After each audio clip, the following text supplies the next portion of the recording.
Hello everyone. आज मैं आपको मनोविज्ञान का फर्स्ट चैप्टर मनोविज्ञान क्या है यह बताने का प्रयत्न करूंगी। मैं आप सभी को मनोविज्ञान में जैसे किताब में दिया गया है उस हिसाब से आपको बताने का प्रयास करूंगी, ठीक है।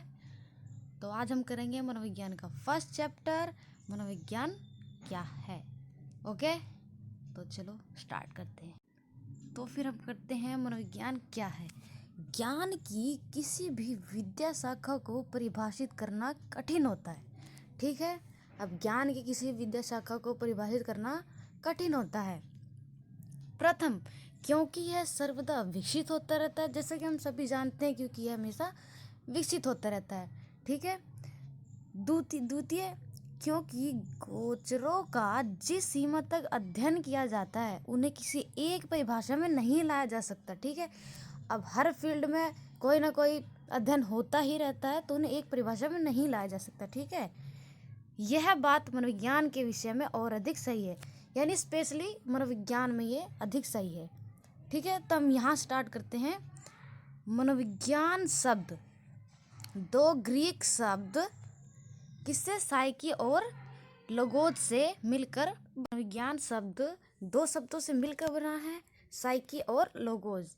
साइकी का अर्थ होता है आत्मा, मतलब साइकी का अर्थ होता है आत्मा, और लोगोस का अर्थ है विज्ञान, अर्थात एक विषय के अध्ययन से बना है।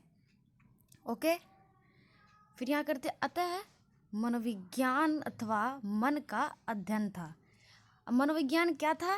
मनोविज्ञान आत्मा अथवा मन का अध्ययन था, ओके।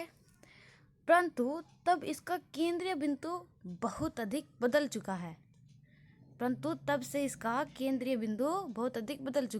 बिल्कुल। अब भाई हर जगह परीक्षण हो ही रहे हैं, तो ऑफकोर्स बदलना तो होगा ही, तथा यह अपने को एक वैज्ञानिक विद्या की शाखा के रूप में स्थापित कर चुका है।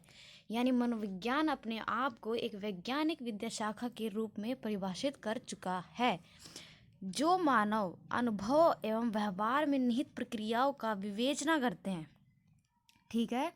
जो मानव अनुभव एवं व्यवहार में निहित प्रक्रियाओं का विवेचना करते हैं, इसमें जिन तथ्यों का अध्ययन किया जाता है उनका कार्य क्षेत्र कई सत्रों में फैला है, ठीक है।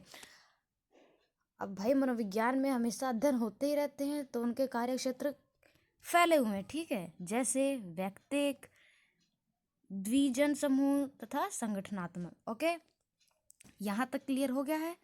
अब चलते हैं आगे, देखते हैं। इनमें से कुछ का वर्णन हमने पहले किया है, ठीक है। हम पहले भी कर चुके हैं इन सब का वर्णन। इनके जैविक तथा सामाजिक आधार भी होते हैं, ठीक है। इनके कैसे आधार भी होते हैं? सामाजिक एवं जैविक आधार भी होते हैं। इसलिए संभवतः इनके अध्ययन की विधियां अलग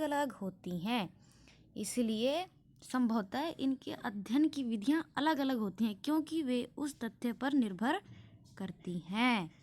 समझ गए? क्योंकि वे उस तथ्य पर निर्भर करती हैं जिसका अध्ययन करना है।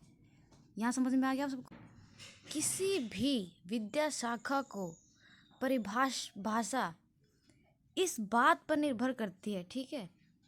किसी भी विद्या शाखा की परिभाषा इस बात पर निर्भर करती है कि वह किन बातों का तथा कैसे उनका अध्ययन करती है।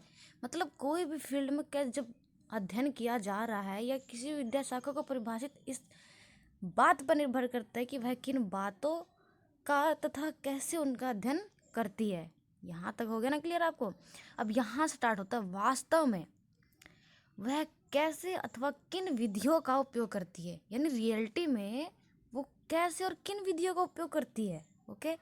इसी बात को ध्यान में रखते हुए औपचारिक रूप से मनोविज्ञान को मानसिक प्रक्रियाओं, यहाँ सबसे इम्पोर्टेंट लाइन है, इस बात को ध्यान रखते हुए औपचारिक रूप से मनोविज्ञान को मानसिक प्रक्रियाओं, अनुभवों एवं विभिन्न संदर्भों में व्यवहारों का अध्ययन करने वाले विज्ञान के रूप में परिभाषित किया जाता है। तो यहाँ मतलब इतनी मेन लाइन रहती है कि मनोविज्ञान क्या है।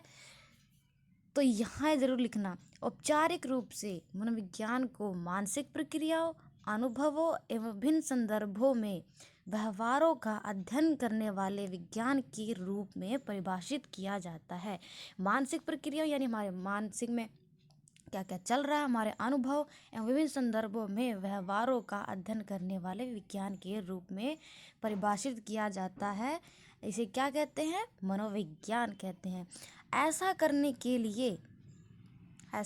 के लिए मनोविज्ञान जैविक तथा सामाजिक विज्ञानों की विधियों का उपयोग व्यवस्थित ढंग से प्रदत्त प्राप्त करने के लिए करता है। ठीक है, ऐसा करने के लिए मनोविज्ञान जैविक तथा सामाजिक विज्ञानों की विधियों का उपयोग व्यवस्थित ढंग से प्रदत्त प्राप्त करने के लिए करता है। ठीक है, यह प्रदत्तों की अर्थवत्ता बताता है।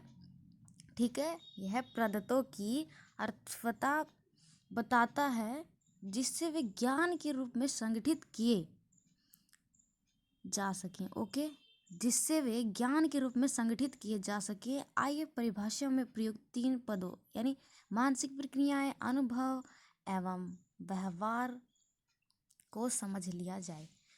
तो ये हम आगे करेंगे। फिलहाल के लिए इतना।